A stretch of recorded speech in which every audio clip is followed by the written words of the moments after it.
Let's go. Hi hello friends, ಎಲ್ರಿಗೂ welcome back to my mini blog. ಬೆಳಗ್ಗೆನೆ ಪೂಜೆ ಎಲ್ಲ ಮುಗಿಸ್ಕೊಬಿಟ್ಟು ಅಲ್ಲಿಂದ ನಾನು ಹೊರಟೆ. ಯಾಕೆಂದರೆ ನನಗೆ ಸ್ವಲ್ಪ ಕೆಲಸ ಇದ್ದಿದ್ದರಿಂದ ಬೇಗನೆ ಹೊರಟ್ಬಿಟ್ವಿ. ಅದಕ್ಕೆ ಏನು ವಿಡಿಯೋನೇ ಮಾಡ್ಕೊಳಕ್ಕಾಗಿರಲಿಲ್ಲ. ಆಮೇಲೆ ಬಸ್ಸು ಸಿಕ್ತು ಅಂತ ಹೇಳ್ಬಿಟ್ಟು ಸೀಟ್ ಹತ್ತಿ ಕುತ್ಕೊಂಡ್ರೆ ಅದು ನೋಡಿದರೆ ಬೇರೆ ಕಡೆ ಹೋಗೋ ಬಸ್ಸು. ಆಮೇಲೆ ಮತ್ತೆ ಹಿಡ್ಕೊಂಬಿಟ್ಟು ನಮ್ಮ ಆಂಟಿ ಹತ್ರ ಬೇರೆ ಬಸ್ಸಿಗೆ ಹತ್ತಿ ಹೋಗಿ ನಮ್ಮ ಆಂಟಿನೆಲ್ಲ ಮಾತಾಡಿಸ್ಕೊಂಡು ನನ್ನ ಮಗಳು ನೋಡ್ರಿ ಇಲ್ಲಿ ಹೆಂಗೆ ಆಡ್ತಿದ್ರು. ಅವ್ರು ಕೊಟ್ಟಿರೋ ದುಡ್ಡು ಇಟ್ಕೊಬಿಟ್ಟೆ ಏನು ಆವಾಜ್ ಆಗ್ತಿದ್ಲು. ಆಮೇಲೆ ಅವ್ರಿಗೆಲ್ಲ ಬಾಯ್ ಮಾಡಿ ಅಲ್ಲಿಂದ ಕರ್ಕೊಂಬಂದ್ಮೇಲೆ ಸಿಕ್ಕಾಪಟ್ಟೆ ಅಳ್ತಿದ್ಲು. ನಮ್ಮ ಆಂಟಿ ದುಡ್ಡು ಕೊಟ್ಟರು ಅಂತ ಹೇಳ್ಬಿಟ್ಟು ಅವಳಿಗೇನು ಕೊಡಿಸ್ಲಿಲ್ಲ ಅಂತ ಹೇಳ್ತಾ ಇದ್ಲು. ನಾನು ಅಲ್ಲಿ ಏನು ಕೊಡ್ಸೋಕ್ಕೂ ಆಗಲಿಲ್ಲ ಬಸ್ ಸ್ಟ್ಯಾಂಡಲ್ಲಿ.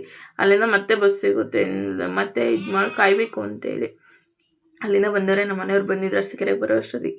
ಆಮೇಲೆ ಅಲ್ಲಿ ಅವಳಿಗೆ ಐಸ್ ಕ್ರೀಮ್ ಕೊಡಿಸ್ಕೊಂಡು ನಮ್ಮ ಮನೆಯವರು ಇನ್ನೊಬ್ರು ಕರ್ಕೊಂಬಂದಿದ್ರು. ಯಾಕೆಂದರೆ ಮೇಕೆ ಮರಿಗೆ ಇನ್ನೊಂದು ಇಂಜೆಕ್ಷನ್ ಇತ್ತು.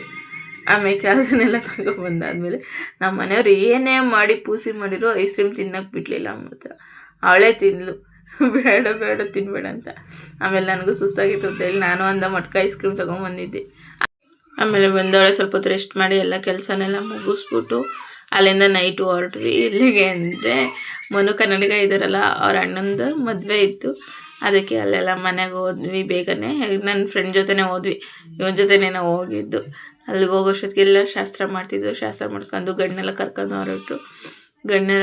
ಹೊರಟು ಅಂದರೆ ಅಲ್ಲಿ ದೇವಸ್ಥಾನ ಇದೆ.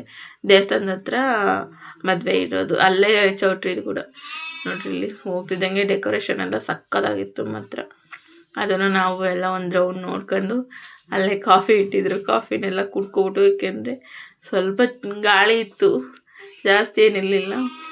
ಅದಾದಮೇಲೆ ಎಲ್ಲ ಫ್ರೀಯಾಗಿತ್ತಲ್ಲ ಅಂತ ಹೇಳ್ಬಿಟ್ಟು ನನ್ನ ಮಗಳದು ಒಂದು ಫೋಟೋ ಶೂಟ್ ಮಾಡ್ಕೊತೀನಿ ನಿಂತ್ಕ ಅಂದರೆ ಅದ್ರ ಮೇಲೆ ಹೊತ್ತಕ್ಕೆ ಆಗ್ತಿಲ್ಲ. ಅಮ್ಮ ಹಿಂಗೆ ಫೋಟೋ ತೆಗಿ ಅಂತ ಹೇಳ್ಬಿಟ್ಟು ಅಲ್ಲೇ ಪೋಸ್ ಕೊಡ್ತಾ ಇಲ್ಲ. ಯಾಕೆಂದರೆ ಇನ್ನೂ ಗಂಡಿನ ಕಡೆಯವ್ರು ಅಲ್ಲೇ ಇದ್ದರೆ ಹೆಣ್ಣಿನ ಕಡೆಯವ್ರು ಬರಬೇಕಿತ್ತಲ್ಲ. ಅಷ್ಟರೊಳಗೆ ನಾವು ಫೋಟೋ ಸೆಕ್ಷನ್ ಎಲ್ಲ ಮುಗಿಸ್ಕೊಂಡ್ವಿ, ಆಚೆ ಬಂದ್ವಿ. ಅಷ್ಟರೊಳಗೆ ಹೆಣ್ಣಿನ ಕಡೆಯವ್ರದ್ದು ಬಸ್ಸೆಲ್ಲ ಬಂತು. ಅವ್ರ ಹೆಣ್ಣನ್ನೆಲ್ಲ ಕರೆದ್ಬಿಟ್ಟು ಅಲ್ಲಿಂದ ನಾವು ಸೀದಾ ಊಟಕ್ಕೆ ಹೊರಟ್ವಿ. ಏಕೆಂದರೆ ನನ್ನ ಮಗಳು ಮಲ್ಕೊತಿನಿದ್ದಿಲ್ಲ.